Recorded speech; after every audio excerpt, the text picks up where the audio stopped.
继续来看一间美食的卖场，甲特斯拉合作，而这个卖场来展示着电动车。但是特斯拉的执行长马斯克说讲，这个活动无经过批准已经取消。啊，美食卖场甲台湾特斯拉的原厂拢有上新的回应。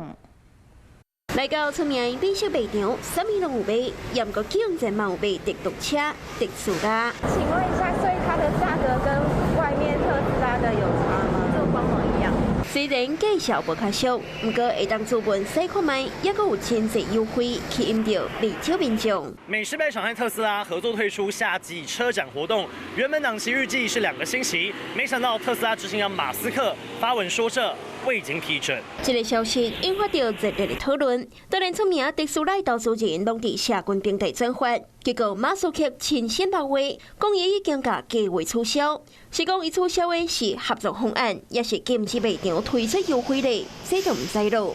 对于这件代志，美食卖场回应讲，这是甲台湾特斯拉的原厂合作卖车，优惠的内容是乌纸甲卖场电商的优惠券，唔是充电的方案。当然继续向台湾的特斯拉了解，目前活动无变化，会照常举办。也毋过过无偌久就变卦，讲因应台湾特斯拉要求，明仔载美食卖场就无要卖车。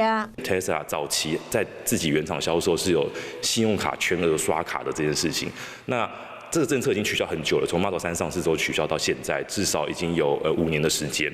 那这一次，我觉得大家会很在意的就是，我去 Costco 买 Tesla， 它是可以全额刷卡的。其实特斯拉伫每一个国家市场，都不时对和品牌合作，比如讲和连锁熟食品牌中国门市联名推出冰淇淋的糖匙啊，使用的元素就是特斯拉的 Cybertruck。